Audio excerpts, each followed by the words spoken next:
Assalamualaikum warahmatullahi wabarakatuh.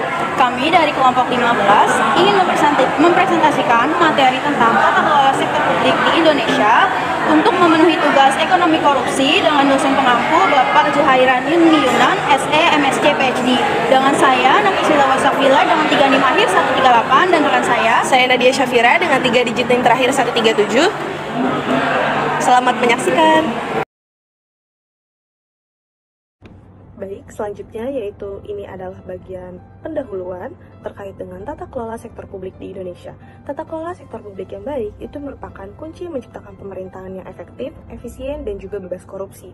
Prinsip-prinsip seperti transparansi, akuntabilitas, partisipasi masyarakat, dan juga penegakan hukum itu sangatlah penting. Namun, masih lemah dijalankan secara konsisten di Indonesia. Meski ada upaya reformasi melalui penguatan APIP, KPK, SPBE, dan roadmap reformasi birokrasi tahun 2020 sampai 2024, ternyata praktik korupsi di Indonesia itu masih marak. Seperti tercermin dalam skor CDI Indonesia 2024 bahwa Indonesia peringkat 37 dari 100 dan peringkat ke-99 di dunia. Jadi, pemahaman mendalam tentang tata kelola sektor publik itu sangatlah penting untuk mendukung agenda reformasi birokrasi, mencegah kerugian keuangan negara, serta mencapai tujuan pembangunan berkelanjutan atau SDGs, khususnya di poin ke-16. Oleh karena itu, pembahasan di PowerPoint ini atau pembahasan materi ini itu bertujuan untuk membahas konsep tata kelola, dampak sistemik korupsi, kebijakan anti korupsi, serta bagaimana sih strategi penguatan integritas sektor publik di Indonesia itu sendiri. Oke, selanjutnya yaitu ada definisi tata kelola dari sektor publik. Nah, tata kelola sektor publik ini merupakan proses pelaksanaan otoritas di bidang politik, ekonomi, dan administrasi yang dilakukan pemerintah untuk menyelesaikan permasalahan masyarakat. Proses ini melibatkan kolaborasi antara pemerintah, sektor swasta, dan juga masyarakat sipil. Sektor publik tidak hanya berperan sebagai penyedia layanan, tetapi juga menciptakan lingkungan yang kondusif bagi pertumbuhan dan juga stabilitas. Lingkungan ini mencakup stabilitas politik, ekonomi yang sehat, sistem hukum yang adil, serta keamanan dan jaminan sosial. Nah, tata kelola yang baik itu harus berpijak pada prinsip transparansi, akuntabilitas, dan juga partisipasi masyarakat. Nah, slide selanjutnya yaitu ada prinsip-prinsip dari good governance. Nah, good governance ini bertumpu pada prinsip-prinsip yang menjaga sektor publik tetap bersih dan juga responsif.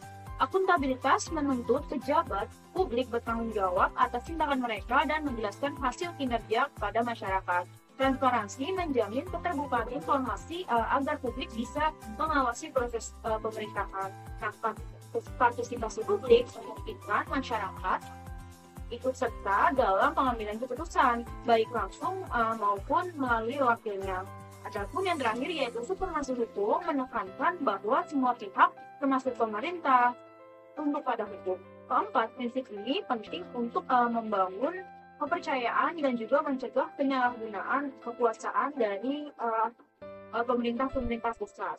Selanjutnya, yaitu ada slide peran tata kelola dalam pelayanan publik dan juga pembangunan ekonomi.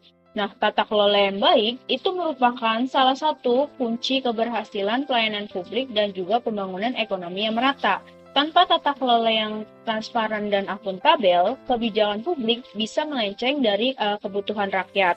Tata kelola yang lemah dapat menyebabkan korupsi, inefisiensi birokrasi, dan juga ketimpangan distribusi sumber daya. Nah, sebaliknya, tata kelola yang kuat akan mendorong pemerataan pembangunan, menarik investasi asing, dan juga menciptakan lapangan pekerjaan. Nah, ini bukan hanya masalah teknis, melainkan fondasi untuk membangun negara yang adil dan juga sejahtera. Slide ini akan menjelaskan terkait dengan definisi korupsi, khususnya dalam administrasi publik itu sendiri. Ada 2 poin yang perlu kita ketahui, yaitu definisi korupsi menurut undang-undang dan definisi korupsi dalam administrasi publik itu sendiri. Definisi korupsi menurut Undang-Undang Nomor 31 Tahun 1999, korupsi itu adalah perbuatan melawan hukum yang dilakukan untuk memperoleh keuntungan pribadi atau kelompok yang pastinya itu merugikan keuangan dan juga perekonomian negara. Sedangkan di poin kedua, di dalam administrasi publik, korupsi itu adalah penyalahgunaan wewenang oleh pejabat publik demi kepentingan pribadi atau kelompok yang pasti merugikan masyarakat dan juga keuangan negara, serta melemahkan prinsip good governance dan juga kepercayaan publik. Dalam administrasi publik, sebenarnya terdapat banyak sekali bentuk-bentuk korupsi yang ada, akan tetapi di slide kali ini saya akan menjelaskan lebih terperinci terkait dengan 7 bentuk-bentuk korupsi dalam administrasi publik. Yang pertama yaitu ada suap. Suap itu adalah pemberian imbalan untuk pejabat publik yang dapat mempengaruhi tindakan atau keputusan seperti percepatan izin atau untuk memenangkan suatu proyek. Yang kedua yaitu terkait dengan gratifikasi, yaitu penerimaan hadiah atau fasilitas oleh pejabat publik yang dapat mempengaruhi netralitas tugasnya. Lalu yang ketiga yaitu ada penggelapan. Apa itu penggelapan? Yaitu penggunaan suatu aset negara atau dana yang pastinya untuk kepentingan pribadi atau kelompok. Kemudian ada penyalahgunaan wewenang, yaitu tindakan pejabat yang melebihi dan menyimpang dari kewenangan resminya untuk pastinya memperoleh keuntungan. Lalu yang kelima ada kolusi dan nepotisme, yaitu praktik kerjasama tersembunyi dan pengangkatan kerabat ke posisi strategis tanpa mempertimbangkan profesionalnya. Lalu yang keenam yaitu pemerasan, seperti tindakan pejabat yang memaksa warga atau pelaku usaha untuk memberikan uang atau fasilitas dengan ancaman administrasi atau hukum. Kemudian yang ketujuh yaitu manipulasi pengadaan, yakni seperti pelaksanaan proyek yang tidak nyata, kemudian penggelembungan nilai anggaran, serta tidak sesuai proses penunjukan langsung dengan hukum, ketentuan pemerintah dalam pengadaan suatu barang ataupun jasa. Sebelum kita lanjut terkait dengan pembahasan tata kelola sektor publik di Indonesia, alangkah lebih baiknya kita tahu juga nih, gimana sih sejarah korupsi di Indonesia, apa dan kenapa bisa terjadi. Korupsi di Indonesia itu sudah berlangsung ternyata sejak masa penjajahan Belanda, yaitu ketika pejabat lokal melakukan pungutan liar terhadap rakyatnya. Setelah kemerdekaan, Presiden Soekarno itu menyebut korupsi itu sebagai musuh bangsa dan membentuk langsung yang namanya Panitia Retoling Aparatur Negara atau PARAN, yang dimana itu belum efektif karena lemahnya penegakan hukum. Pada masa Orde Baru di tahun 1966 sampai 1998, korupsi ternyata semakin terstruktur dan semakin dilembagakan dengan praktik KKN, yaitu korupsi, kolusi, dan nepotisme yang melibatkan pejabat dan kroni penguasa dalam berbagai proyek besar tanpa adanya transparansi. Akan tetapi, pasca reformasi 1998, upaya pemberantasan korupsi itu mulai diperkuat dengan hadirnya atau dengan dibentuknya Komisi Pemberantasan Korupsi atau KPK pada tahun 2002. Sebagai lembaga independen, KPK juga diberi mandat nih untuk menindak kasus korupsi secara sistematis, termasuk yang melibatkan pejabat tinggi negara seperti anggota DPR, kepala daerah, sampai dengan menteri. Jika di slide sebelumnya kita sudah membahas terkait sejarah, alangkah lebih baiknya kita juga paham nih teman-teman dan mengikuti updatean gimana sih tren korupsi di Indonesia. Skor CPI Indonesia di tahun 2024 adalah 37/100, menempati peringkat ke-99 dari 180 negara. Meski meningkat dari skor 34 pada tahun 2023, korupsi itu tetap menjadi tantangan yang serius. Tren korupsi yang menonjol di Indonesia itu meliputi seperti sektor pengadaan barang atau jasa, suap di pemerintahan daerah, serta praktik politik, uang, dan jual beli jabatan. Di sini saya paparkan terkait dengan contoh kasus nyata, yaitu kasus bansos COVID-19 dari seorang Juliari Batubara yang memiliki jabatan sebagai Menteri Sosial Republik Indonesia pada saat itu.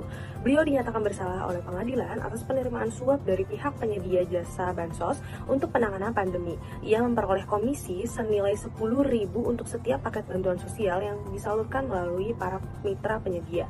Kasus ini tuh sangat disorot ya teman-teman, karena terjadi di tengah masa pandemi yang dimana saat masyarakat itu banyak sekali membutuhkan bantuan sosial.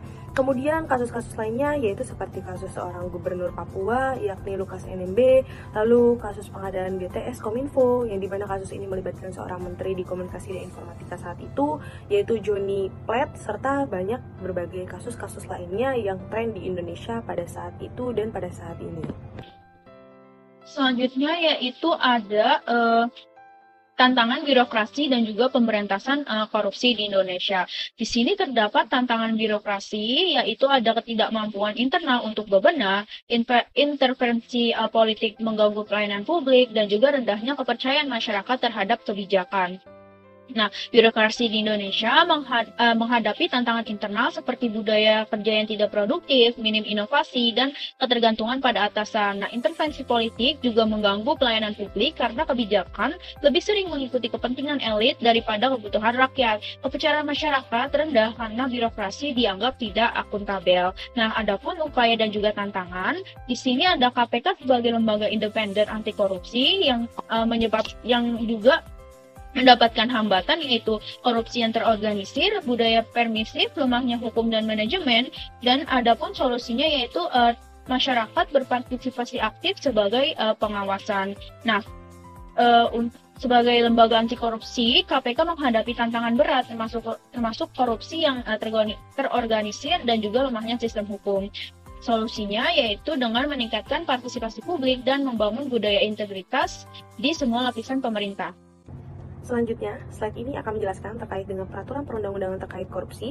Yang pertama yaitu ada Undang-Undang Nomor 31 Tahun 1999, sebagaimana telah diubah melalui Undang-Undang Nomor 20 Tahun 2001, yakni regulasi yang secara terkhusus mengatur tentang bagaimana upaya pemberantasan suatu tindak pidana korupsi di Indonesia atau biasa disebut UU Tipikor. Peraturan perundang-undangan ini berfungsi sebagai pijakan utama dalam pelaksanaan upaya pemberantasan tindak pidana korupsi di Indonesia. Lalu yang kedua ada Undang-Undang Nomor 19 Tahun 2019, yakni mengatur ketentuan mengenai Komisi Pemberantasan Tindak Pidana Korupsi atau KPK sebagai lembaga yang menangani upaya pemberantasan korupsi di Indonesia. UU ini merupakan revisi dari UU KPK sebelumnya dan mengatur kedudukan, wewenang, serta mekanisme kerja Komisi Pemberantasan Korupsi. Dan yang ketiga yaitu ada Peraturan Presiden atau Perpres Nomor 60 Tahun 2008 memuat ketentuan mengenai implementasi SPIP atau Sistem Pengendalian Intern Pemerintah sebagai instrumen pengawasan internal dalam penyelenggaraan pemerintahan. Pelaksanaan SPIP ini menjadi tanggung jawab aparat pengawasan intern pemerintah atau APIP sebagaimana bersama seluruh unit kerja di lingkungan instansi pemerintahan. Slide ini akan membahas terkait dengan peran lembaga anti korupsi. Yang akan saya jelaskan, ada 4 lembaga anti korupsi yang memiliki peran penting dalam tindak pidana korupsi atau dalam korupsi itu sendiri. Yang pertama yaitu ada Komisi Pemberantasan Korupsi atau KPK pastinya. KPK itu merupakan lembaga independen yang memiliki mandat khusus untuk memberantas tindak pidana korupsi secara strategis. Pendekatan KPK itu juga mencakup 3 pilar utama, yaitu pendidikan untuk meningkatkan kesadaran publik akan bahaya korupsi, pencegahan melalui pembenahan sistem agar tidak memberi celah terjadinya korupsi, sampai dengan penindakan lewat proses hukum mulai dari penyelidikan hingga penuntutan kasus korupsi itu sendiri. Dalam menjalankan tugasnya, KPK pastinya bersifat mandiri dan tidak boleh diintervensi oleh kekuatan manapun demi menjaga integritas, akuntabilitas, dan efektivitasnya upaya untuk pemberantasan korupsi di Indonesia. Lalu yang kedua ada Kejaksaan Republik Indonesia yang dimana memiliki peran krusial dalam penegakan hukum terhadap tindak pidana korupsi, termasuk menangani kasus penyalahgunaan wewenang oleh pejabat negara maupun daerah. Selain penindakan, Kejaksaan juga menjalankan fungsi pencegahan melalui peran Jaksa Pengacara Negara atau JPN yang memberikan pendampingan hukum kepada instansi pemerintah agar tata kelola itu berjalan transparan dan pastinya akuntabel. Selain itu, Kejaksaan juga bertugas mengembalikan kerugian negara dengan melacak, menyita, dan memulihkan aset hasil tindak pidana korupsi. Secara menyeluruh, intinya Kejaksaan itu memainkan peran strategis, teman-teman. Secara dia itu menjamin supremasi hukum, melindungi kepentingan publik, dan menegakkan hak asasi manusia dalam kerangka hukum yang adil dan juga transparan. Lembaga yang ketiga yaitu terkait dengan Badan Pemeriksa Keuangan atau BPK. Badan Pemeriksa Keuangan atau BPK itu berperan penting dalam pemberantasan korupsi melalui fungsi audit terhadap keuangan negara. BPK melakukan pemeriksaan untuk menilai penggunaan anggaran dan menghitung potensi kerugian negara yang timbul akibat penyimpangan. Selain itu, BPK juga melaporkan temuan yang mengandung indikasi tindak pidana korupsi kepada aparat penegak hukum untuk diproses lebih lanjut. Dalam upaya pencegahan, BPK turut melakukan penilaian resiko kecurangan serta audit investigatif guna mendeteksi potensi fraud sedini mungkin. Meskipun bukan lembaga penegak hukum, peran BPK juga sangat strategis nih teman-teman dalam memastikan transparansi, akuntabilitas, dan integritas dalam pengelolaan keuangan negara. Selanjutnya yaitu Ombudsman Republik Indonesia. Ombudsman berperan dalam mencegah korupsi di pelayanan publik melalui pengawasan terhadap dugaan maladministrasi, baik berdasarkan pengaduan masyarakat maupun inisiatif sendiri. Lembaga ini juga melakukan investigasi independen atas pelanggaran prosedur, serta bekerja sama dengan lembaga lain untuk memperkuat efektivitas pengawasan. Fokus utamanya yaitu mendorong transparansi, akuntabilitas, dan mencegah praktik KKN dalam birokrasi.